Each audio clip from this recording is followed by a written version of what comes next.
and we open our Bibles to chapter 5 of First Peter. We will be considering this morning and next week the last 5 verses from First Peter. And so let's open to First Peter chapter 5, verse 10 to verse 14. Let's take time to read these verses in unison, all together. We invite those that are with us online to please join us in reading these verses. 1 Peter chapter 5, verse 10 to 14. Reading in unison. But the God of all grace, who had called us unto his eternal glory by Christ Jesus, after that ye have suffered a while, make you perfect, establish, strengthen, settle you. To him be glory and dominion forever and ever. Amen. By Silvanus, a faithful brother unto you, as I suppose, I have written briefly, exhorting and testifying that this is the true grace of God wherein ye stand. The church that is at Babylon, elected together with you, saluteth you, and so doth Marcus my son. Greet ye one another with a kiss of charity. Peace be with you, and that are in Christ Jesus. Amen. As you can see, we are down to the last 4 verses of our study. All praise and glory be unto God for seeing us through this series that I realize was started last year in September. We had the very first message on this series on September of last year. I think the second Sunday, September 10.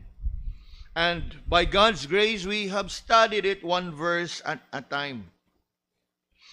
And by His help and sustaining us, we finally have come to the last 4 verses that we will consider this morning and likewise next week. Thanks be unto God indeed nga atong natapos kining atoa nga pagtuon. And approaching the end of the letter, mga kaigsunan, I want us to notice here how the Apostle Peter sums up everything that he has written. Peter here in these verses had summed up what we have been studying for 1 year and 3 months. And he actually sums it up in a nugget form, in a compact and concise. All of the truth that we have considered, all of the truth that he have talked about, and all of the truth that he has written in the entire letter of 5 chapters, he summed it up in these verses. As you can see in the middle part of verse 12, he refers to it as the true grace of God wherein ye stand. That is how he described all that he has written in this letter. This is the true grace of God. You know, mga kaigsunan, kung atong balik-balikan, although we will not go into all the verses, but simply just to bring to you, to refresh us sa kamatuoran. And I hope you are able to see it for yourself.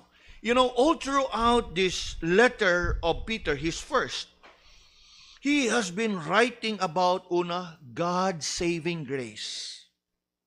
Now, to save time, we will not go into it, but in chapter 1, we have been dealing with God's saving grace.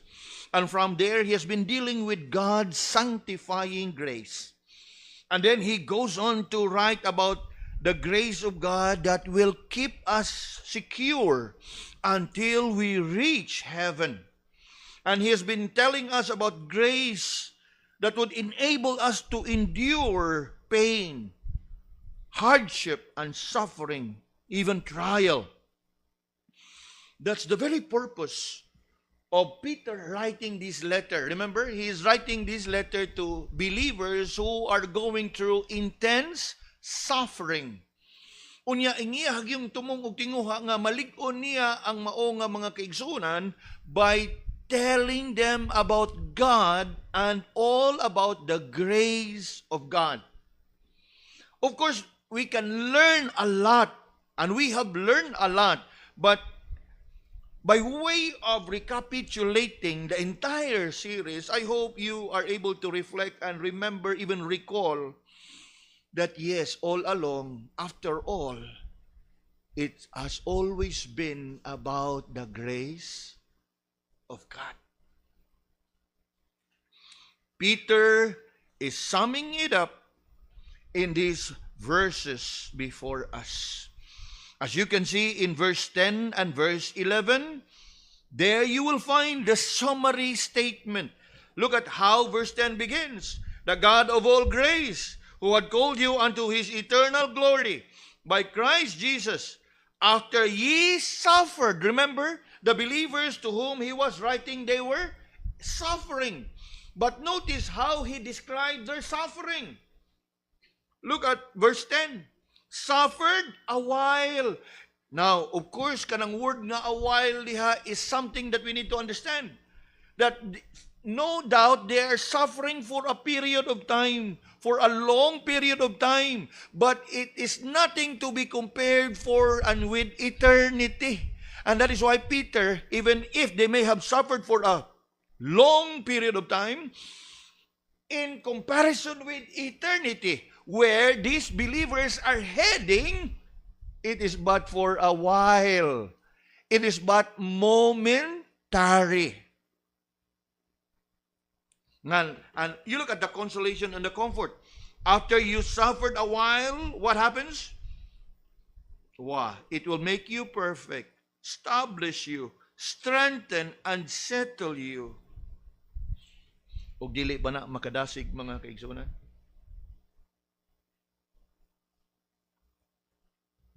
Then, from verse 12 to verse 14, there you will find Peter writing a very personal note.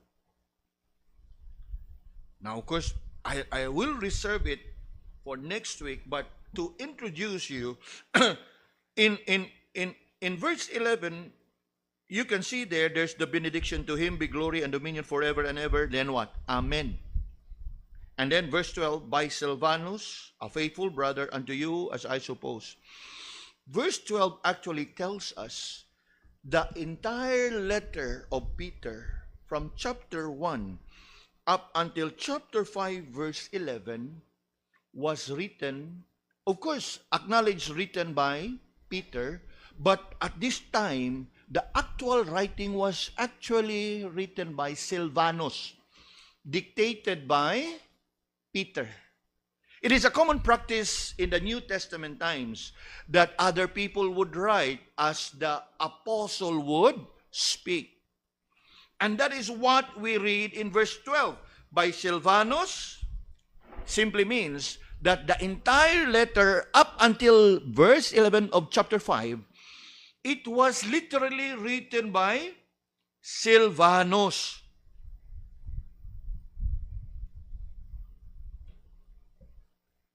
And obviously, this Silvanus is none other than Silas.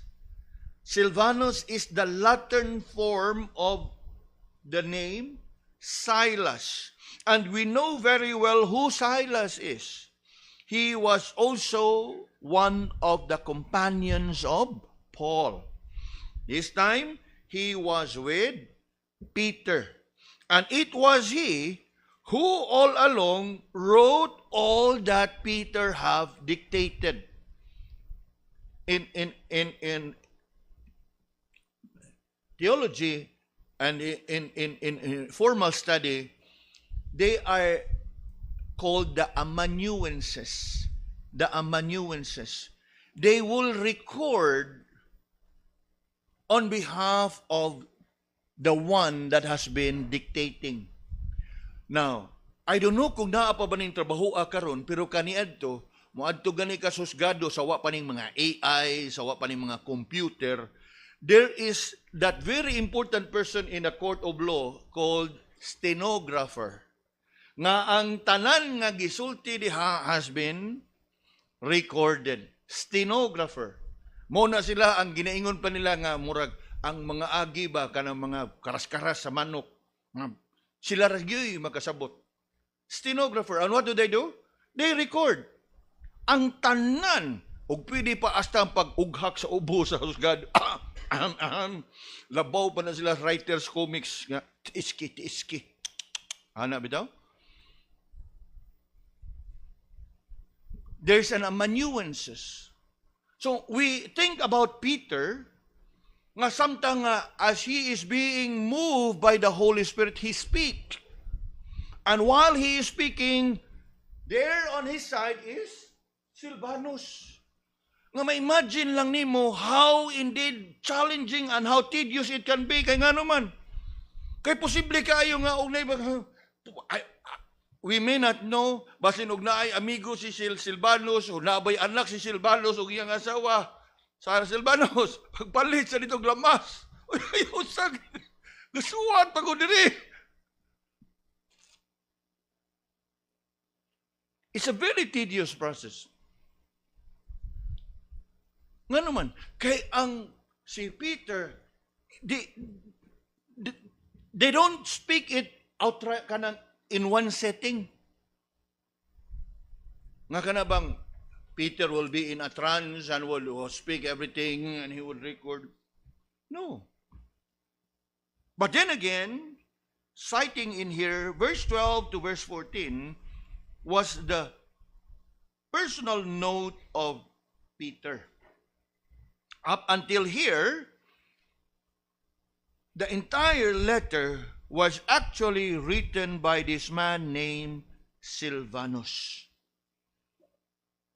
All along, Peter has been dictating the words, the letter to describe, which serves as a secretary. And as I have said, they are called as amanuenses. And from there, may imagine mo verse 11, pag-ingon niya nga, to him be glory, dominion, and ever, amen. Period. Then Peter would have to say, come, I'll write something. So, while this letter is acknowledged as Peter's letter, in reality, the actual pen, ang gasuwat yun, si Silvanus. Ang iyahalang gisuwat is here. Mao kana nga niingon siya diha sa in verse 12 tanawa, by Silvanus, a faithful brother unto you, as I suppose. Unya diha, I have written briefly. Briefly ra gyud kay 12, 13 and 14. I have written briefly, exhorting and testifying that this is the true grace of God wherein ye stand. In other words, ang iyahang lang katuyuan, nga iyahang gipuno, nga to ang iyahang gisuwat, is to confirm nga kining tanan, although si Silvanus gasuwat nini, but I testify to you that this is true. Sumurag ka na siya diha og sa dokumento pagkaron, certified true copy. And that is what verse 12 actually means. Exhorting and testifying that this is the true grace of God wherein ye stand.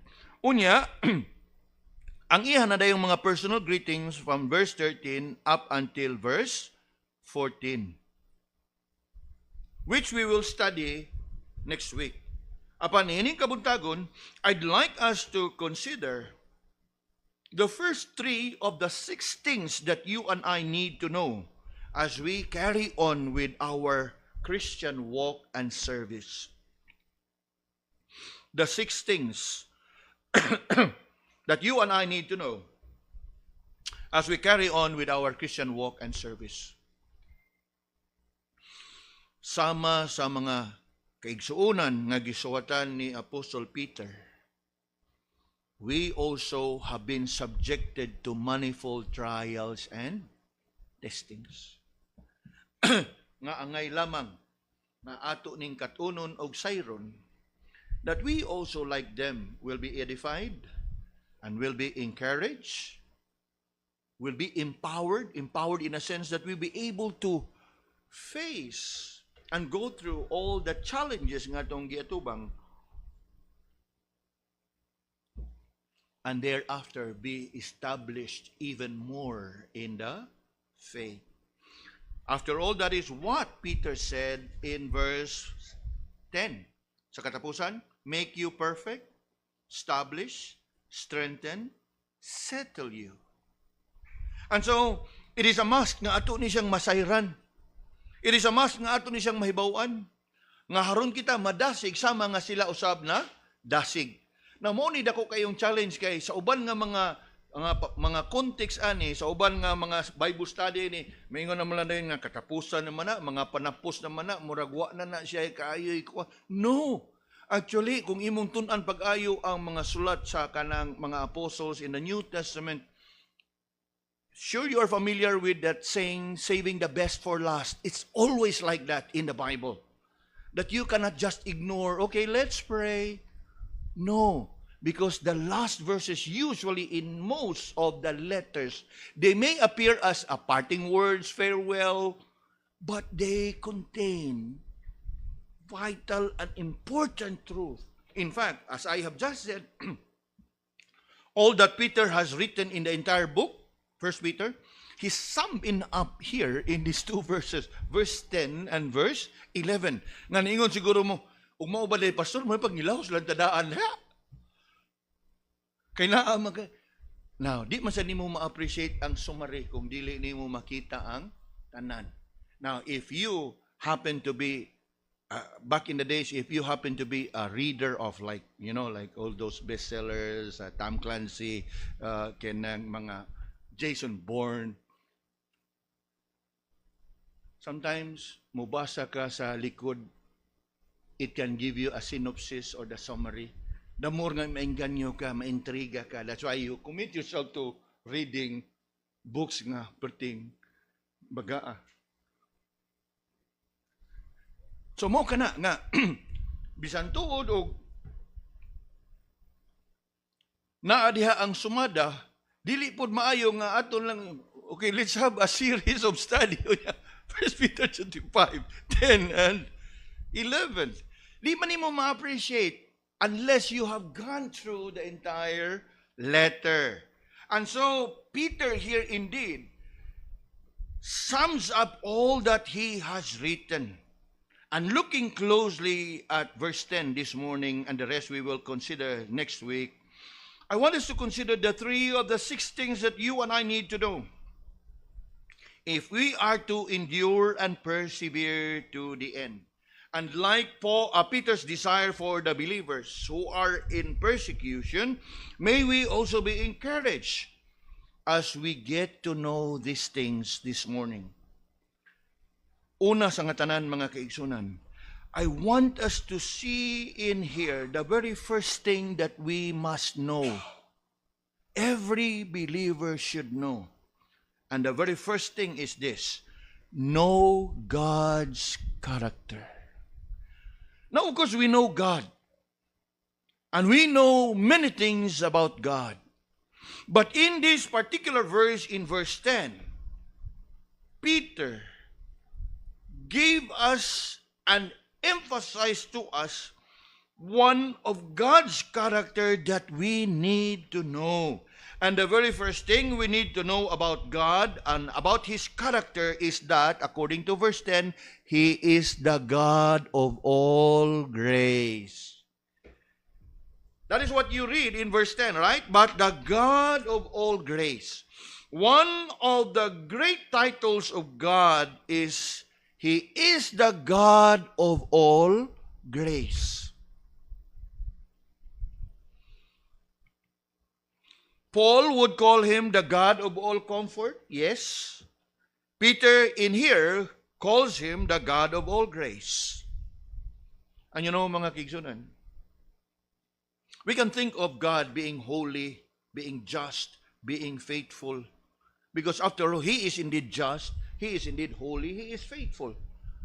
Apan niining tungura, all along from chapter 1, Peter has been stressing on the truth about God and of God's grace. And why is it that Peter would highlight the grace of God? For obviously, that is what the believers need at that time.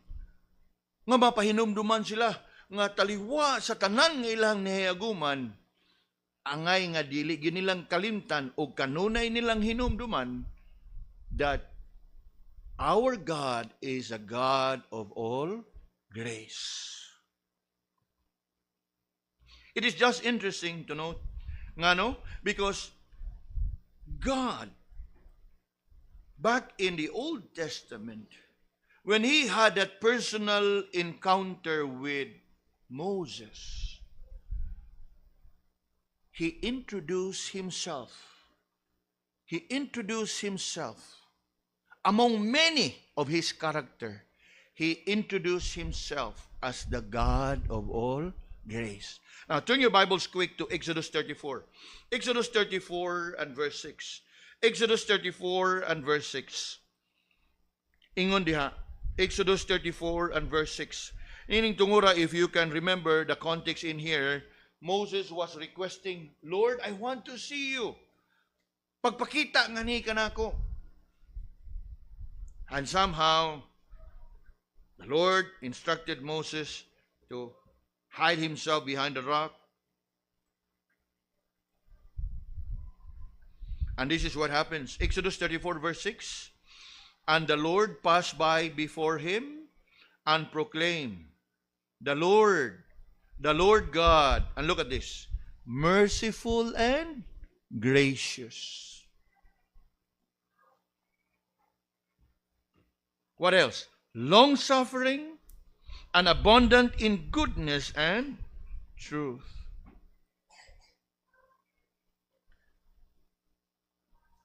I believe bisan kita, if given the chance nga ato nga kanabang, if we are to have a survey, what is it that of the many characters of God that you can think of? I'm sure maglibog tagon sa atong unahon kay nganong, wow, He is almighty, He is merciful, He is holy, He is pure. We can have a variety of answers. And that is expected. Kay nga naman, because God indeed is everything. Maybe we can think about God is love. True. God is mercy. True. But you look at how He introduced Himself. Merciful and gracious. The fact that He introduced Himself, firstly, as a gracious God, speaks a lot about God being gracious. I want us to note that Peter, in here, in our text, did not refer to God as the God of all fairness, the God of all justice. Though no doubt about it, He is indeed a fair and just God. Nor Peter would refer to Him as the God of all truth. Yes, He is the God of all truth. He is the God of all correctness. But one thing that Peter wanted to leave his readers as he closed his letter is to remind them of God being the God of all grace. Now, there must be something in it that would allow us to really think and ponder. Why? God of all grace. Yes, that's a very common word. We often define grace as receiving something we don't deserve. And it always comes side by side, mercy. Whereas grace is receiving what we don't deserve, mercy is not receiving what we deserve. That's why, back in Genesis 34, he introduced himself merciful and gracious. Because they come together. You receive grace, you actually receive mercy. Now, I want us to listen carefully, mga kaigsunan, because there is something in this grace that I'd like us to know this morning. If you can remember, if you can turn your Bibles for a while to John chapter 1 and verse 17, by God's grace, we are going through that series, a three-part series of Behold the Word. John chapter 1, verse 1 to verse 14, that says, And the Word was made flesh and dwelt among us. Come further down to verse 17. There's something in here that I'd like us to see. Talking about Christ, the eternal Word that was made flesh.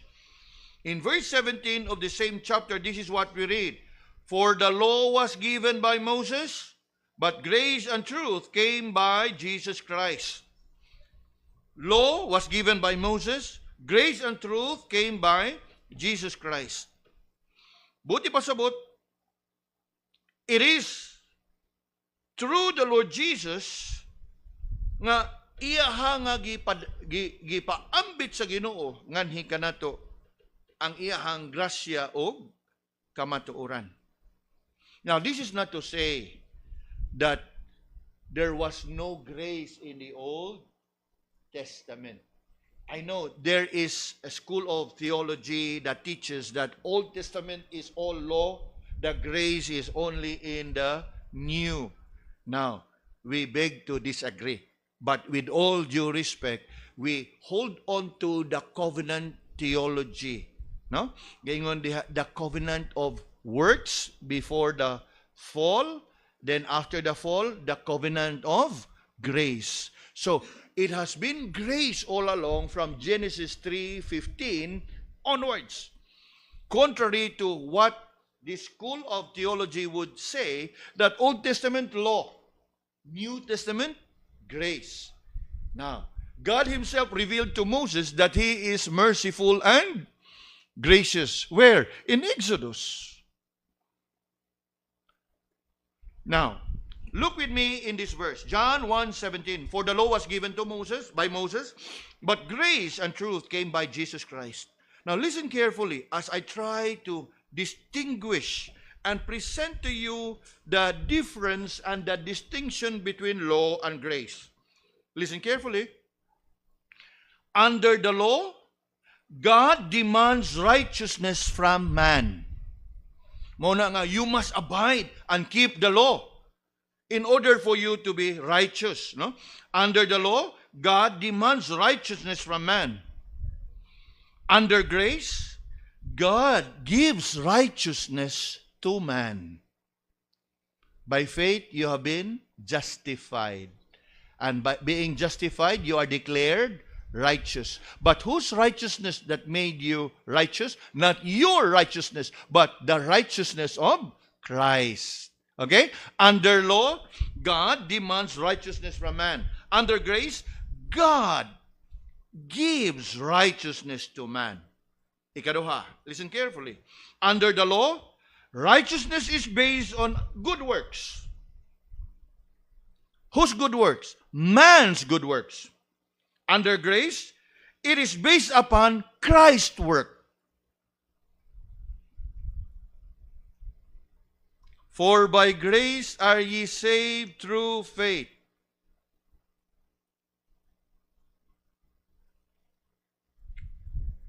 Not of works, lest any man should boast.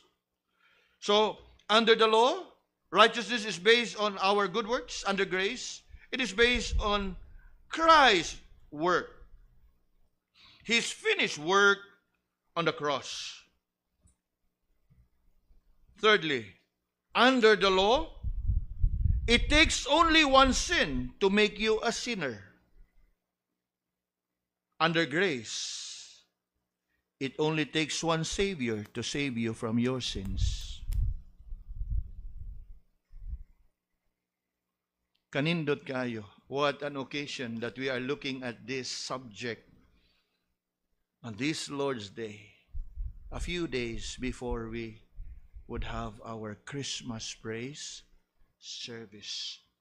So putting it in a simple form, and I'm sure you have heard of it, there is an acronym of grace. And this acronym of grace simply means grace is God's riches at Christ's expense. God's riches at Christ's expense.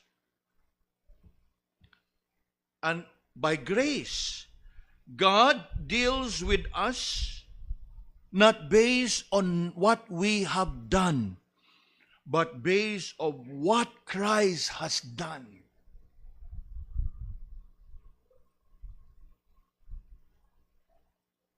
So dako kayo ang kalahian. Dako kayo ang diferensya between law and grace. And what more, mga kigsunan? Still on grace. I want us to notice that as we talk about grace, it is by grace that the Lord would treat us as He would treat the Lord. And conversely, it is by His grace that God treats Jesus the way He would treat us. Now, we know very well that all that we deserve from God is His wrath because of our sins. But He chose not to give it to us. And instead, He poured it to who? Christ. And that is what Paul said in 2 Corinthians. You turn your Bibles there. 2 Corinthians chapter 5 and verse 21. 2 Corinthians chapter 5 and verse 21. Talking about the grace of God. Here it is expressed in this way. 2 Corinthians 5:21, for He had made Him to be sin for us, who knew no sin, that we might be made the righteousness of God in Him. In other words, God treated Jesus the way He should treat us, so that He can treat us the way He treats the Lord. In other words, there's a reverse. In fact, that is the idea behind what we know as substitutionary atonement. All of God's wrath and anger that is supposed to be poured upon us, iyaha dibuhos dito kang Ginoong Hesus. Nga haron ang pagkamatarong ni Ginoong Hesus, iyahang mabuhos nganhi kanato.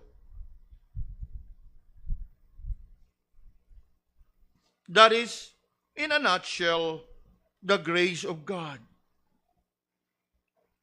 And that is what we believe, the covenant of grace. You need to know God's grace to endure to the very end. And that is why Peter here reminds them of this wonderful truth about God being the God of all grace.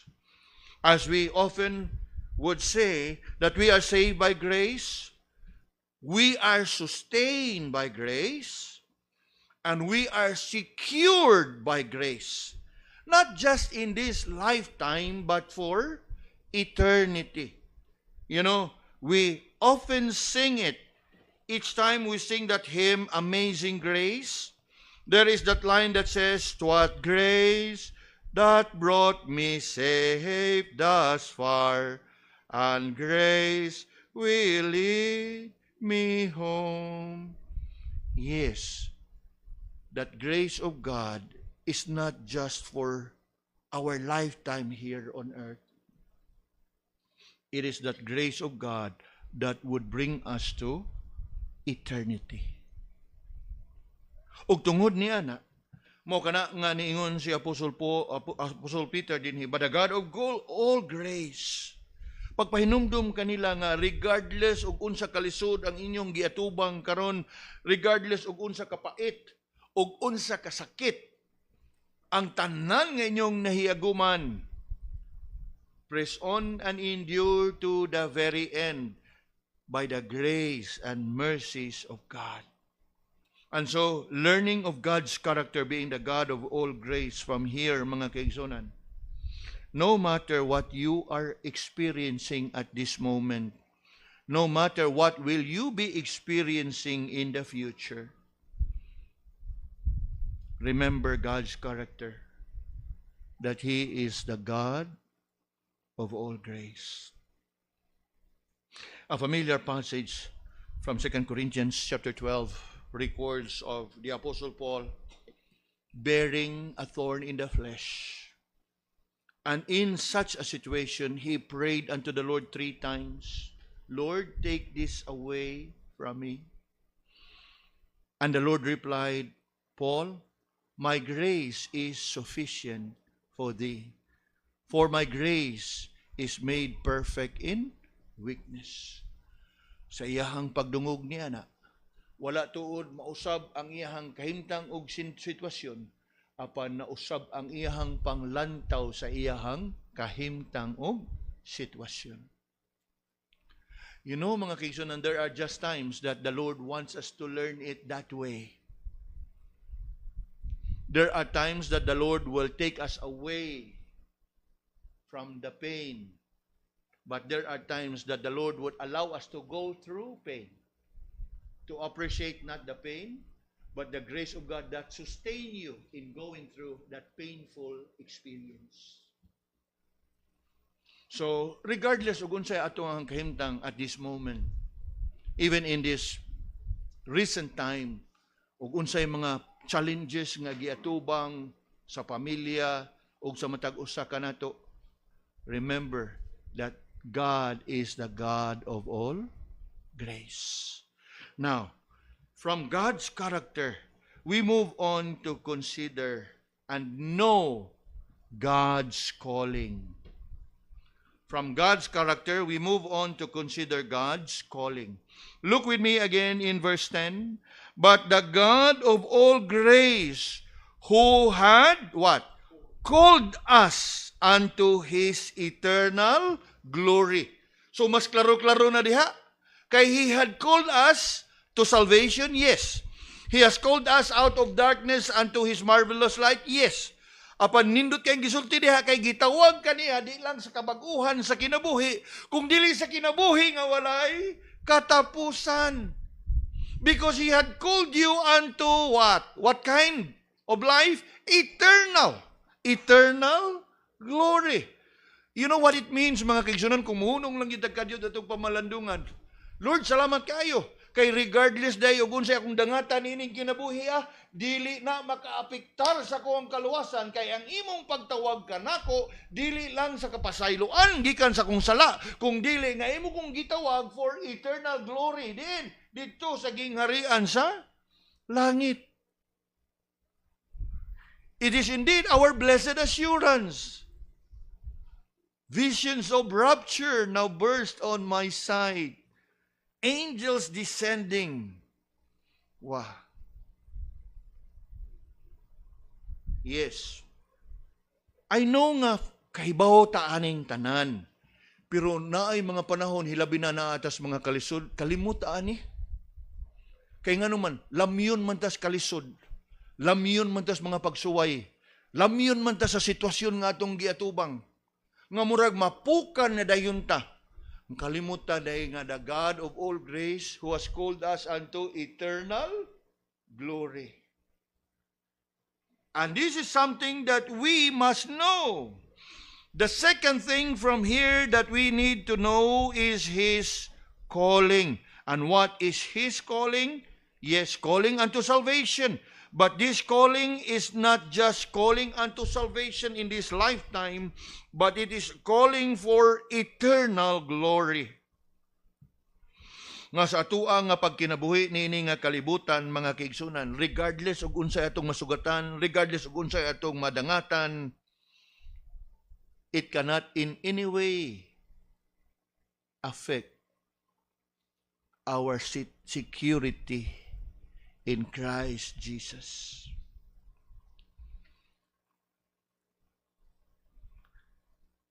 It reminds us that God's purpose in calling us is not just to call us out of darkness unto His marvelous light. It's not just calling us from our old ways of life to the newness of life. Over and above, He has called us unto eternal life.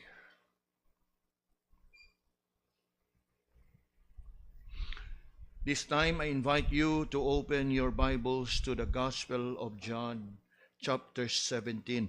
In the Gospel of John, chapter 17, we know that this is the Lord's high priestly prayer. But in this high priestly prayer, I want us to look at verse 24, where the Lord Jesus prayed for the disciples and for the future believers, saying, Father, I will that they, talking about the believers, that they also, whom thou hast given me, be with me where I am, that they may behold my glory. Di ba, mao po na iyang gisulti in John chapter 14. I go to prepare a place for you, and if I go to prepare a place for you, I will come again and receive you unto myself, that where am I, there ye may be also. John chapter 14, right? But in John 17, muna ang gingon nga, Lord, ang iyang gipangayig yun sa iyang amahan ba? Father,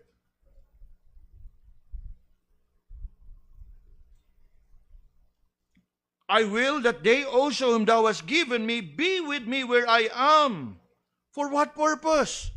That they may behold my glory. And true indeed, that is something that we can look forward to, because that is part of God's calling unto us. Not just to save us from our sins, not just calling us out of darkness into His marvelous light, not just calling us from our old life to this newness of life, but over and above, He has called us unto eternal glory. Now, this second truth that we are considering here is actually based upon the first truth that we have considered a while ago. Because God covers us in His grace, He can now call us to His glory. In other words, you cannot have that calling apart from the grace of God. Remember, for by grace are ye saved through faith. So, this second truth that we are learning here about God's calling is based upon the first. And why it is important that we establish these things? Tumong og tinguha ni Peter nga masayra ni siya sa iyahang mga gisulatan, that his readers, his audience who are in the midst of suffering, in the midst of persecution, would actually be raised up diha sa ilahabang kahimtang. Raised up not in a physical sense, but they will be lifted up in their heart. They will be encouraged, that they will be comforted nga sa taliwa sa ilahang pag-antos. Yes, there is something that they can look forward to. And what is that something that they all can look forward to?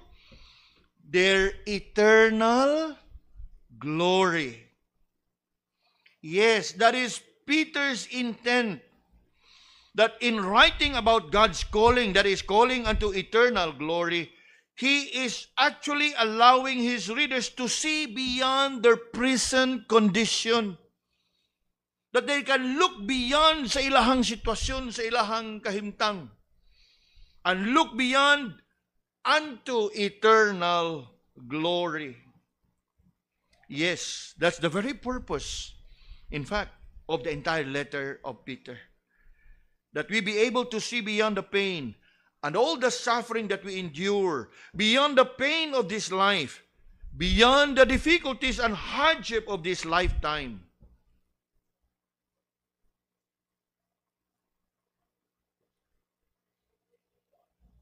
Peter wants us to focus our attention dili sa ato ang kahimtang og sitwasyon, kundi didto sa gingharian sa langit. Apan kinsa kanato ang wa mapakyas ni ining dapita? Oftentimes ug naa gito sa mga kalisod, ang focus gyud nato ug unsaon nato pagsulbad ang ato ang kalisod.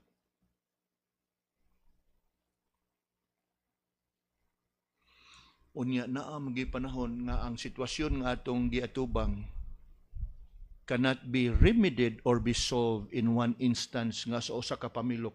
While adunay mga sitwasyon nga sa usa lang ka labtik murag masulbad nimo ang problema, pero naay mga suliran sa kinabuhi nga dili nimo madahas usa ka labtik. Kana bitong gingon sa ila sa una nga one click automatic. Now, may pahinumdum ito sa una kanang stove. Kanang ato agud. May pahinumdum sa una nga ningon nga one click automatic. Now, life's problem cannot be dealt with one click automatic. You have to learn to endure. And learning to endure, you need the grace of God. And needing the grace of God, you look beyond your situation and look towards the Lord.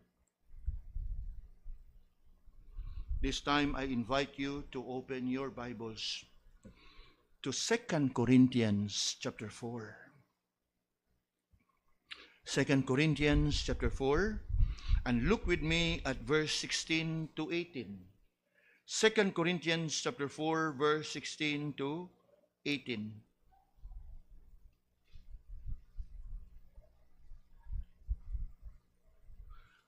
2 Corinthians chapter 4 and verse 16 to 18. Natatanan diha? Now, I want everyone to be there. Kay tumong na ato nga mabasa nig masayra ni aron madasig ta diha sa ato ang kahimtang og sa sitwasyon nga atong giatubang sa kinabuhi. Now, 2 Corinthians chapter 4 verse 16 to 18. Ang pulong sa Ginoo diri nagaingon, for which cause we faint not. We faint not. No? Wa mi mga luya ingon si Paul. But though our outward man perish, yet the inward man is renewed day by day. Yes, physically nangaluya ta. Outwardly nangaluya ta. Sa kagrabe sa tong giatubang. Pero ang atong inward man, meaning ang ato ang moral, ang ato ang espiritu, ang atong kasing-kasing, ang atong hunahuna, puno sa paglaom. Look on. But though our outward man perish, kana bitong mag-atubang kag mga problema, ay ka, sura na gyud kayo. Murag lapoy na kayo, bugat ng huy-huy ang abaga. Apan ang kasing-kasing puno gihapon sa paglaom. Ingon diha, our outward man perish, yet the inward man is renewed day by day. 17. For our light affliction, ang atong mga pagsuway, mga kalisod, our light affliction, again, which is but for a moment. In the words of Peter, you suffer a while, but Paul here, but for a moment, work it for us a far more exceeding and eternal weight of glory. Now, I want us to notice this. Ang kaayo sa Ginoo is able to sustain us not just in this lifetime, but will bring us up to eternity.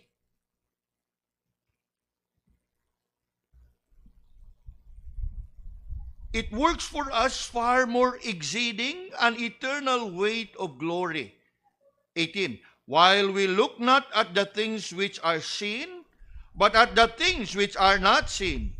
For the things which are seen are temporal, but the things which are not seen are eternal. Now, sa mga tao nga wa bas pagtuo, like for example, kanang ingon pa nato ang mga tao diha sa kalibutan, particularly among the intellectual. Ingon ganitang mga intellectual, kana bang high esteem, highly educated, oozing with confidence sa ilahang kaugalingon. Tungod kay dili nila ma-appreciate ang kamatuoran mahitungod sa Ginoo.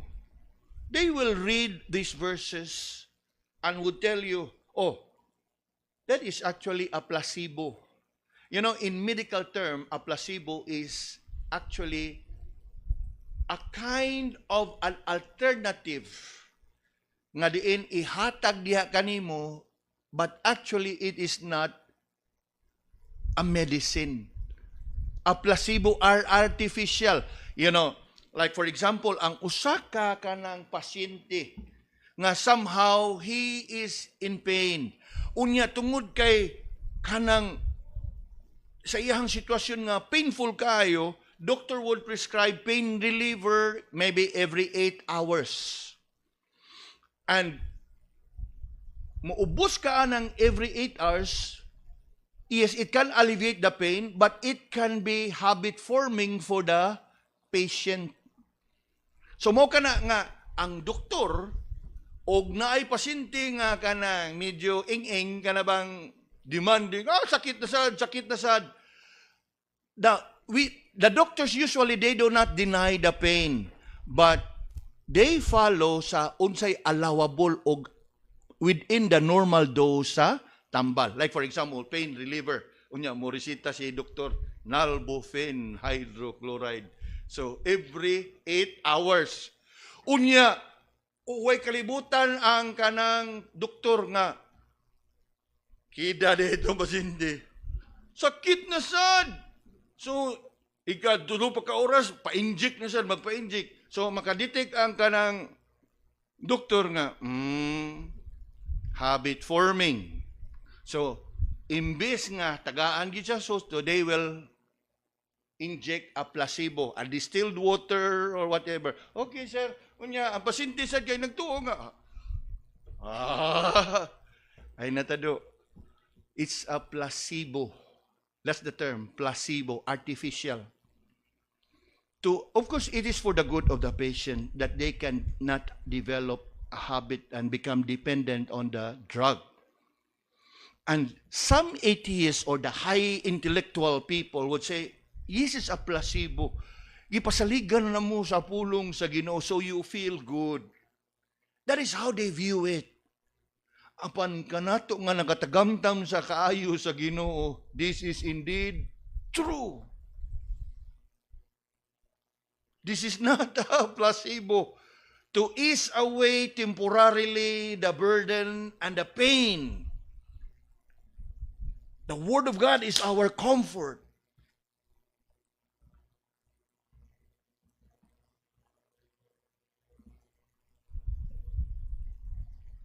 Dili ni siya sama sa naanda na to usahay nga atong mga bata, sakit ang ipon, sakit ang tiyan, atong amaman. Sige lang anak. No, dili ni. Ang pulong sa Ginoo, this is indeed true.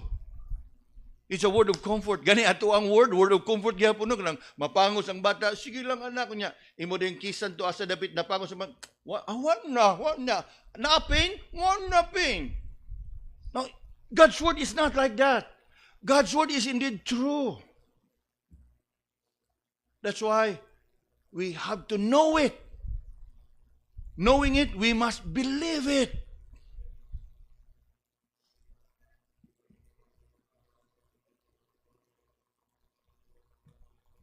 And Peter wants his readers to know. Taliwa sa inyong giatubang nga problema, remember God's character, He is gracious. Taliwa sa inyong giatubang nga problema, remember God's calling. You are called for eternal glory. Gani mga kigsunan, if you have your hymn books with you, you open your hymn books, ngayon naman, daghan na mag-ipaabri ni pastor.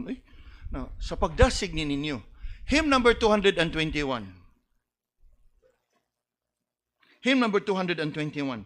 To encourage our hearts that we be able to go over all the difficulties nga itong giatubang sa kinabuhi. Ingon diha, a chorus of this, no? Murag ang title ani, When We See Christ. And you look at the chorus, and you look carefully at the line of the chorus. Ingon diha ang chorus, it will be worth it all when we see Jesus. Life's trials will seem so small when we see Christ. Problema manggod nato igsoon, kita nga mga magtutuo diha kang Kristo, murag atong gipadako ang problema, unya sa pagpadako nato sa problema atong gipagamay ang Ginoo. Nakuha na to? I am sure no one would dare say nga imong gipagamay ang Ginoo. But you know, every time nga imong gipadako imong problema, without you saying it, imong gipagamay ang Ginoo.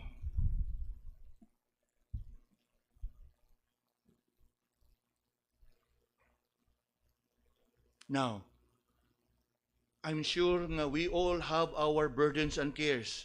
Dagko ni mga problema ha, pero dahil taliwa sa kadako sa problema, you think about God and the greatness of God. You think about God and His grace.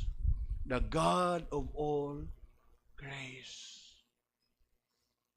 Nasama sa chorus lagi. Wow, worth it. Tanan nga magapag-antos, tanan nga mga pag-agwanta, tanan nga mga kasakit. Ingon diha, it will be worth it all when we see Jesus.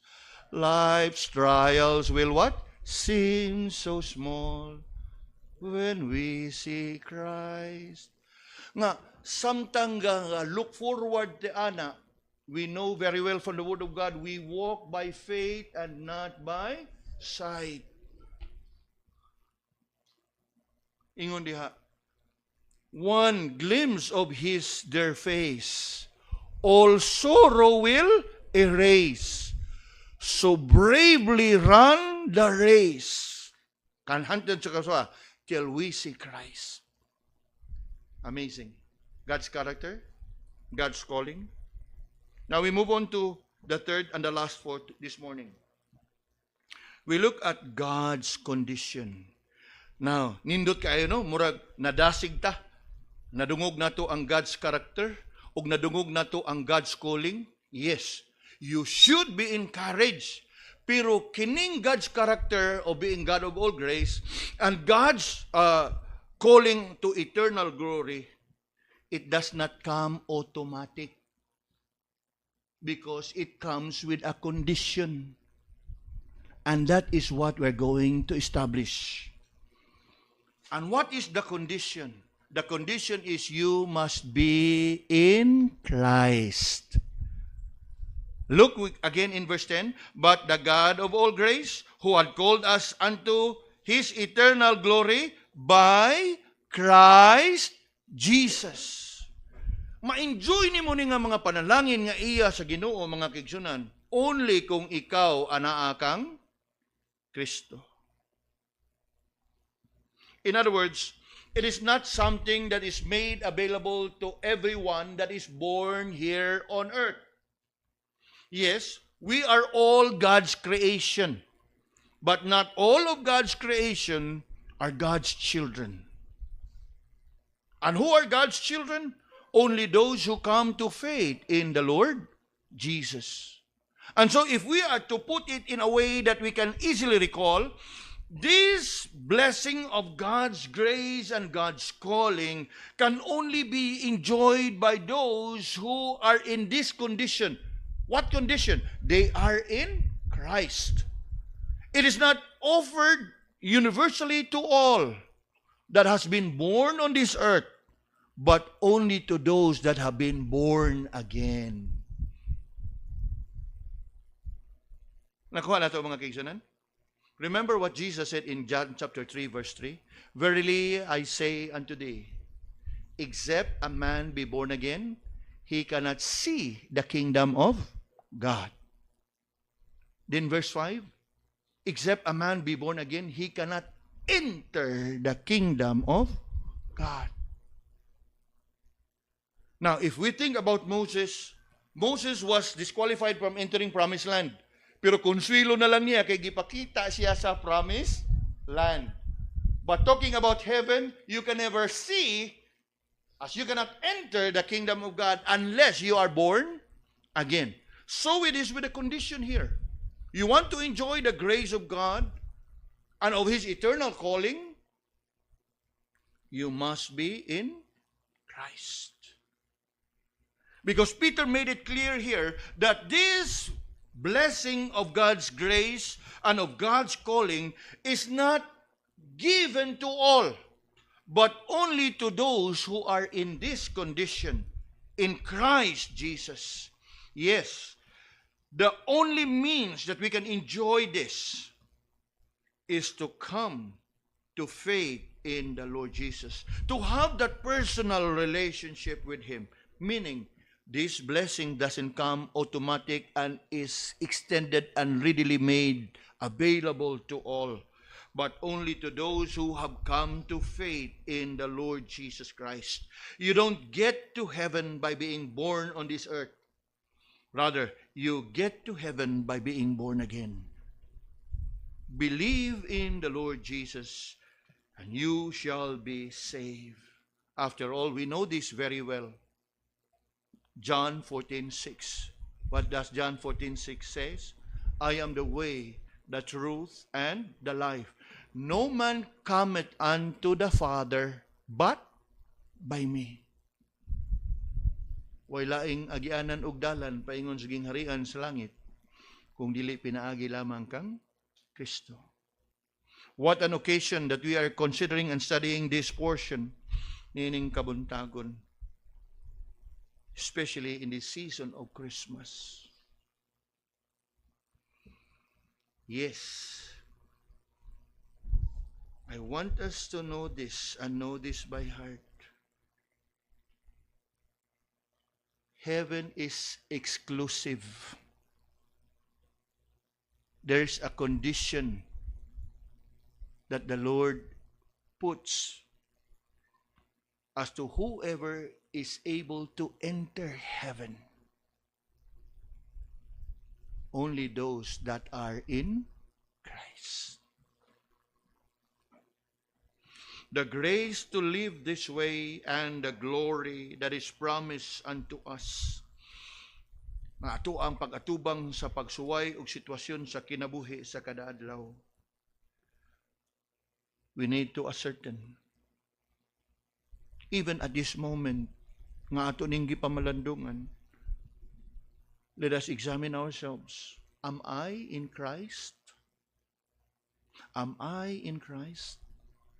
Nga naman, because that's the only condition that would qualify us to enjoy God's saving grace and to hold on to God's calling unto eternal glory by being in this condition that you are in Christ. You know, mga kaigsunan, it is my prayer. I know there are some of us here who've been coming, have been with us for a number of years, but still hasn't come to faith in the Lord Jesus. They have been coming to church, yes, but they have not come to Christ yet. So coming to church does not bring us to heaven.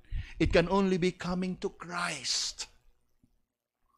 So di ba anugon nga, all your life na kagasimba, all your life na bless ka sa kamatuoran, apan all your life, wa gyud ka mo duol og muhangop kang Ginoong Jesus.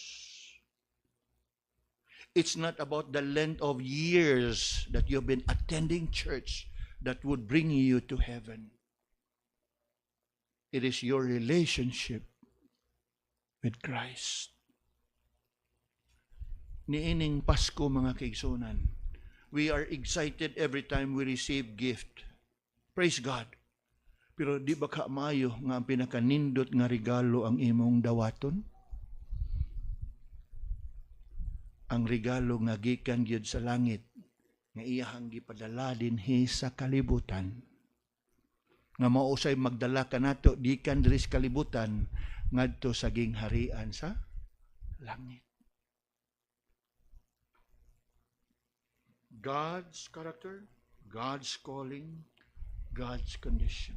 As I have said, we will consider the second half of the 6 things that a believer should know. But I trust that learning the first 3 have encouraged us and have comforted us and has given us that assurance. Salamat, Ginoo. As we love to sing, thank you, Lord, for saving my soul. And as I have said, there's still some from among us nga dugay na natong nakuyog nini nga pagsimba tigom sa mataga Domingo. It is my prayer that this year you can make that conviction and commitment to surrender your all unto the Lord. Let us pray.